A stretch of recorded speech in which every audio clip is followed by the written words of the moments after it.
3, 2, 1. Welcome into the Your Illini Nation pregame show as the number 24 ranked Illini get ready to take on Minnesota in a pivotal Big Ten West matchup. Andy Olson here alongside Jeremy Werner as we get you set for game. We're about 90 minutes out now, and Jeremy, how are we doing today? Football weather. Great, beautiful fall day. The sun is out, a little chill in the air. And how about it? Illinois is ranked. We've been doing these for 5 years, me, Brett, you, Marley, everybody, and this is the biggest game we've probably done a pregame show for, so it feels a little bit different here in Champaign than the last couple of years. Yeah, it should be an interesting one today. I mentioned the pivotal Big Ten West matchup. Minnesota coming in 1-1 in the Big Ten West in this one. Illinois 2-1.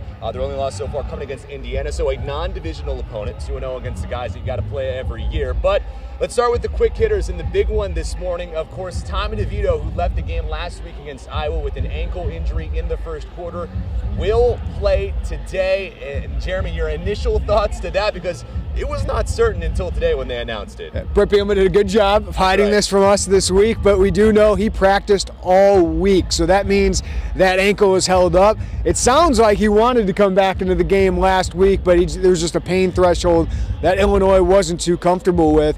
But to get him back in the game, to have him, even if it's 75 to 80% healthy, I think we know he's a more dynamic playmaker. He's a better decision maker, gets the ball out quicker than Art Sikowski. Now we have to see, how can he run on that ankle? How can he move on that ankle? How does it hold up to a couple hits? That we don't know, but I think we know Devito is by far the best quarterback for Illinois. We've already seen the line move, Andy, 2.5 points because of this. Illinois was a 7-point underdog coming into the morning.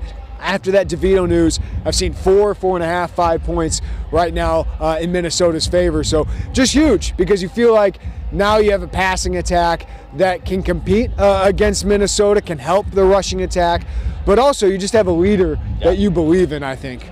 Yeah, and more on the injury front. We'll get back to Devito as well.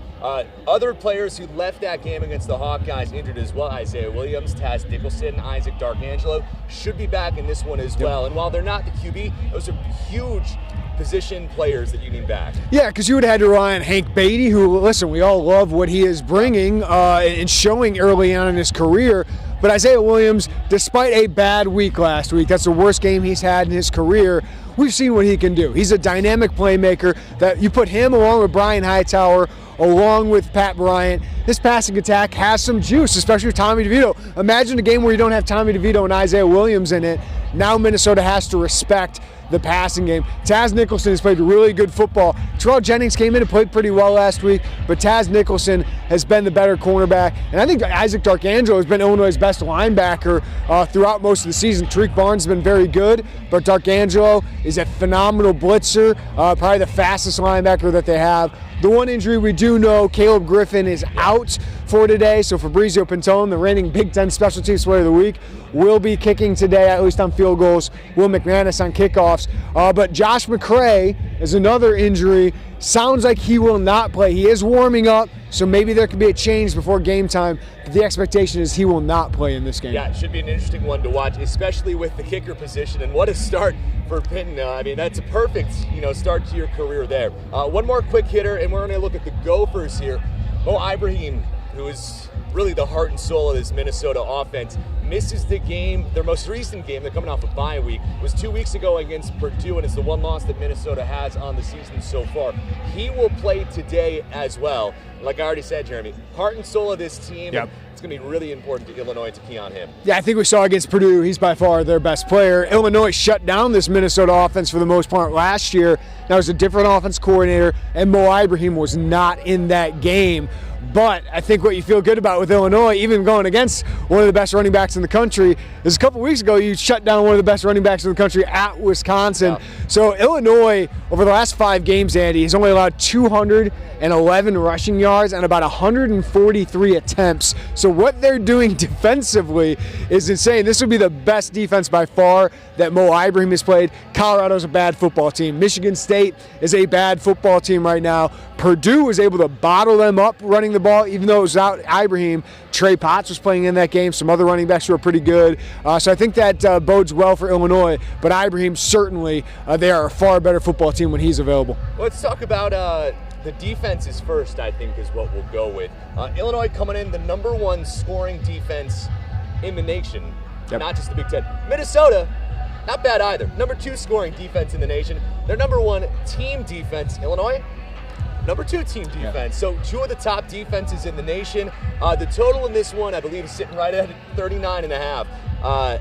It's going to be another slugfest out there for both offenses because they're facing some stout competition today. Yeah, and I've watched some film of both of these teams, and I don't want to take away anything from Minnesota, but I think Illinois, their defense has been more impressive because they've just been physically dominant. There's a lot of tackles for loss, a lot of sacks, the number 1 pass efficiency defense.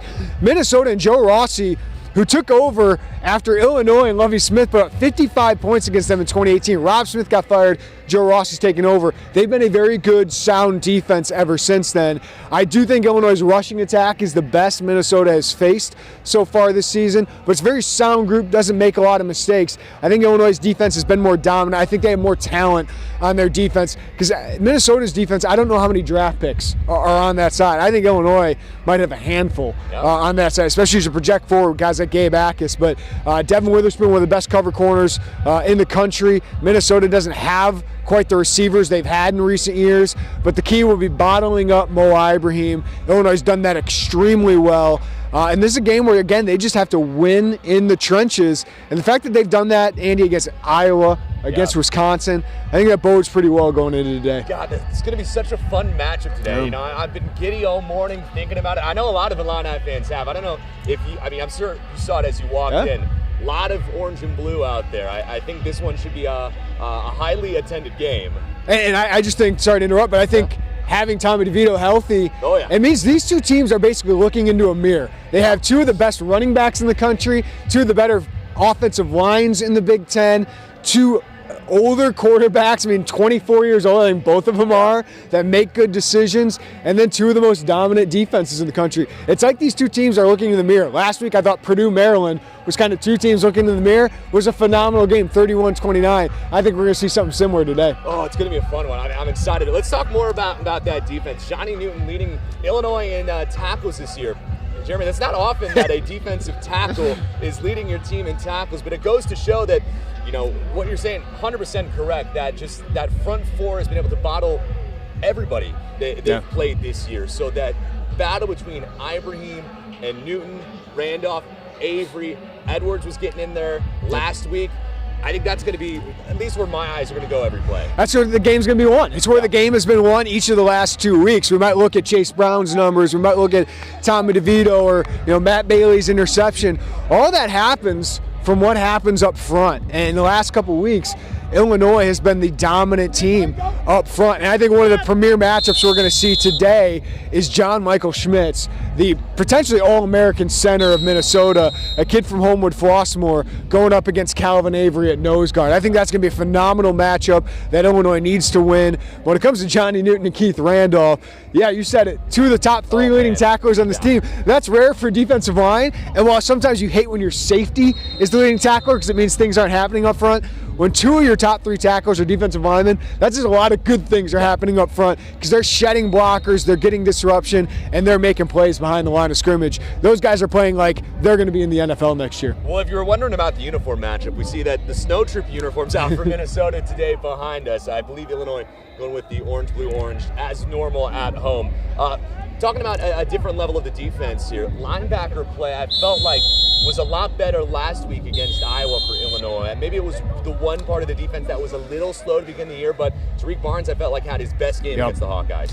Yeah, I don't think they were playing poorly before that. They were being very sound in their run fits, which isn't something that a lot of people probably pay attention to, but they were making more flash plays last week. And I think you could go over to the outside linebackers too. Seth Coleman the last 5 weeks has been dominant, or really 4 weeks has been dominant. I think he has 24 pressures, multiple sacks during that time, just making plays behind the line of scrimmage. Gabe Akis has played really, really well.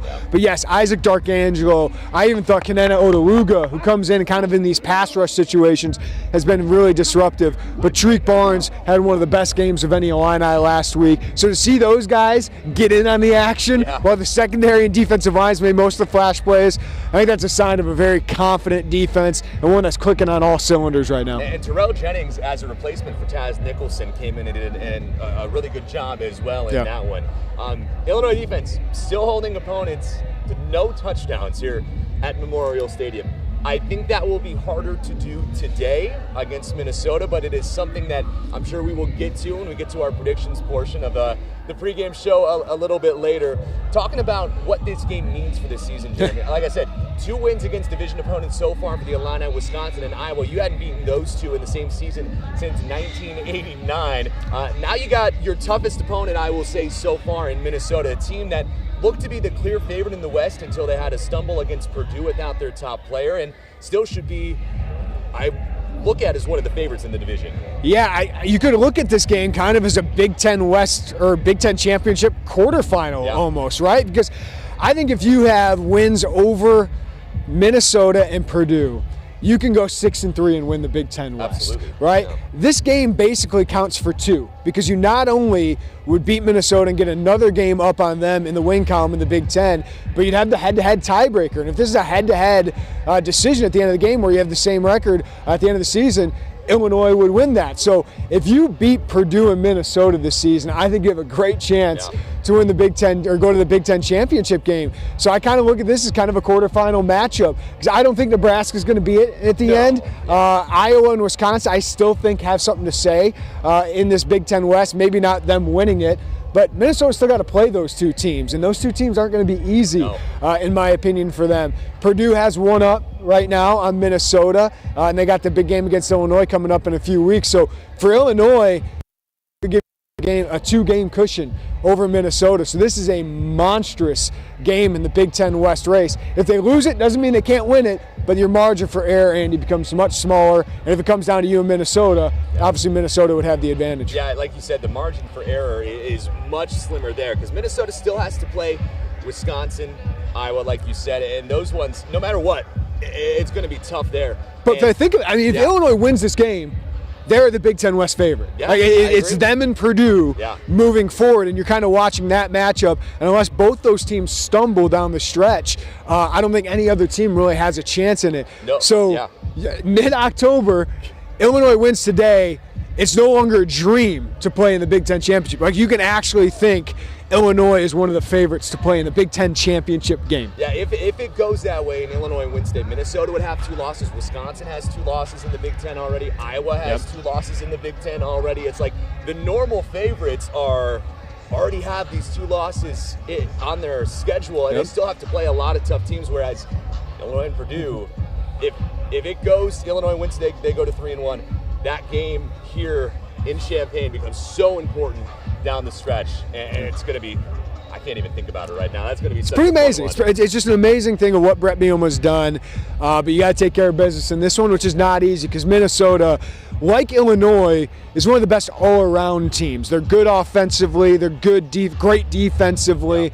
So that's what I like about these 2 teams, are they're well-rounded. Purdue relies so much on their passing attack. They've been better defensively, better running the ball the last couple weeks, so we can't short them. But I think these 2 teams are the most well-rounded in the Big Ten West. What do you make of the ability of Tommy Devito? If we're going to go back to offense now, like I said we would, being able to practice all week. So I felt like after Monday when Brett Bielema had his weekly press conference like he does, as we try and get a feel for what the lay of the land is for the week, it didn't seem confident in Tommy being able to play.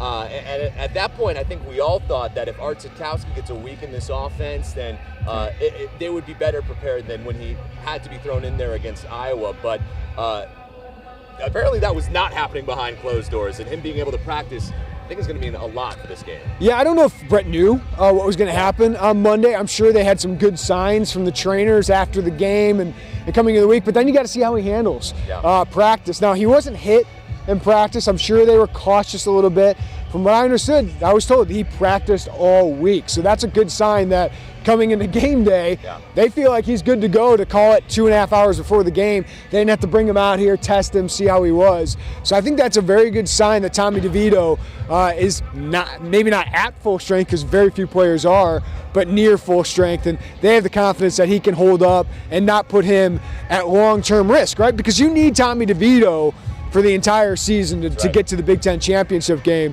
But this game, if he's 80% and he can handle it, you got to play him, because this game means so much for the importance of winning that Big Ten championship. Yeah, and you don't have to adjust the playbook, because I think as much as you possibly would have to with Art. Like you said, Tommy's the best QB on this team. Art did a good job last week keeping them all safe. He did have that one interception, but for the most part, played a good role in that one. But you got your whole playbook over to you now, which is so important in like a game like this. Yeah, I think we've seen Art Sikowski for 4 years. I think we know what he is. I think he's a competent backup quarterback. I think Illinois likes having him in their quarterback room. But Tommy DeVito's just far more dynamic as not only a runner, but in that short passing game, you saw Illinois really struggle under Sikowski. He actually did pretty well throwing the ball vertically down the field. But I think Barry Lunny, that was his first experience with Art Sikowski in a game. Didn't have him during the spring. I thought Barry Lunny had some miscues, and he admitted to that on Monday's press conference. And, putting the ball in his hands in such an important game, I thought was a mistake. And throwing that interception, the near disastrous fumble, I thought Barry had some learning to do. He doesn't have any learning to do with Tommy DeVito. He knows what Tommy can do. And Tommy just gets rid of the ball so quickly in that quick passing game. And again, we've talked about it all year. Compared to the quarterbacks Illinois had in recent years, I think Tommy just lifts that team emotionally. He's got an it factor to him. Art has some leadership to him, but I think Tommy, in both his leadership style and his play, I think this team's confident with him behind center. The ability for him to take a leadership role coming in as a transfer, I think has been so important. Almost, I don't want to say a surprise, but you never know what you're going to get with some transfers coming in. And he's taken a hold of that locker room, which has been so good for the Illini this season. Speaking of another leader, Chase Brown coming into this one still the nation's leading rusher. We're talking about multiple categories that Illinois is leading the nation in. We talked about defense earlier. Chase Brown still the leading rusher. It might be all in his hands again today, as you mentioned, without Josh McCray. Reggie Love came in and had some good moments last week against Big first Iowa. Down run, yeah. Exactly. He's shown that he can give Chase a rest, but do you expect 30 carries once again? If he keeps running for 120 plus yards, yeah. I think Chase, Barry Lunny was asked this week, is 31 carries too much? He said it's right at the threshold. You don't want to run him 40 times. You got a whole season, but again, this game means so much. These games mean so much that, as well as Reggie Love, he's been a solid backup rotational guy. He's not Chase Brown. Chase Brown is a threat to go to the distance every time he touches the ball. So if it comes into a game and you have to run him 30 times, you have to run him 30 times. I just think he's that good. He's that dynamic. He's leading the country in rushing for a reason. And the last couple of weeks, Andy, he's run for 100 plus against Wisconsin, 100 plus against Iowa. These are two defenses I think by the end of the year will be two of the better defenses in the Big Ten. You keep saying, when's this 100-yard streak going to end? A lot of people would say against one of the best rushing defenses in the country against Minnesota. Sure. But to be honest with you, Purdue just had a 100-yard rusher against them. So I think Chase Brown is going to have some room today. Again, I think Minnesota's defense is sound. I think Illinois' offensive line can make some room today. Against a defensive line against Minnesota that doesn't have a lot of stars, I think Illinois and Chase Brown up front can have a really good day. Yeah, I agree with you 100%. And Chase Brown and that battle, him versus the Minnesota defense, is going to be so huge in this one. If we look at this season as a whole, we're kind of at the halfway point. We can be a little bit reflective. There's a lot of things we would not have expected, I don't think, coming into this season. First, Illinois being ranked by week 6, Chase Brown being the leading rusher. I've got a lot of guys on defense taking the steps that they have. But to be looking to win and get in bowl eligibility at this point in the season. Bowl eligibility was the goal to start the year. And for some people thought that maybe even that wasn't attainable after so much you lost last year. The goals have reset. The goalposts have moved this season, and that's what they're playing for today, is to get into a bowl. But now there's still so much more to play for. Listen, I thought this team would be a bowl team, and I thought that was bold, kind of early in the season. Because think about how much they lost to the NFL. You got 5 guys, 6 guys on NFL rosters right now, some of them starting games that you lost. Yet the secondary without Kirby Joseph is still one of the best in the country at interceptions. You lost Owen Carney and Isaiah Gay, who had great seasons last year, and you're better up front. You lost Roderick Perry. Calvin Avery's been better than Roderick, and I didn't think that was going to happen. You lost Jake Hansen at linebacker, and you've still been very good up there with guys like Isaac Darkangelo stepping up. Tony Adams, didn't even mention him. Taz Nicholson has really stepped up. And then to lose Doug Kramer and Vidarian Lowe and still be a good offensive line that continues to get better, I think says a lot. And listen, Barry Lundy Jr. maybe didn't have the best game against Iowa last week with his backup quarterback, but he has been, and Tommy DeVito have been, as a pair, better than expected, in my opinion, and what they've been able to do to transfer this offense and take them to another level. They were a little bit of an odd couple situation there where Barry did not recruit him. Tommy was already here when he took the job, too. Yeah, so everything that, like, if you're a hopeful Illini fan, if you're trying to be as optimistic as possible about the offensive line and adding Isaiah Adams and Zy Chrysler as JUCOs, if you thought, oh, Seth Coleman could step up, maybe another outside, like the best case scenario of those things is happening, which I think says a lot about this coaching staff. And then you've had other guys like Chase Brown's taking his game to another level. Johnny Newton, Keith Randolph have taken their game to another level. Calvin Avery as well. Yeah, there's a lot to play for on the day. We've talked all about the division, the BOA eligibility. Now, the season's not lost if there is a loss here. 5-2 is still a great point to be in the season against a really good Minnesota team. But what a win would do for them going into the bye week. And you go to Nebraska, got Michigan State, Purdue on the way as well. The season really rolls perfectly for Illinois from this point on. And if they can get a win, like you said, I don't know what the limit is. The sky is the limit at this point. Listen, I don't think Nebraska, like I'm not a big believer in them, but they're 2-1. Like they got a big game against Purdue today. I don't think you just walk into there and automatically win, but I think Illinois should win that game. Michigan State, you're a better team than. They're talented. I don't think any of those are going to be easy, but this was the toughest stretch of the season. Yeah, absolutely. We said Wisconsin, Iowa, Minnesota. If you get one of those, you give yourself a chance at a bowl game. Well, that is out the window. Like you are setting the sights higher.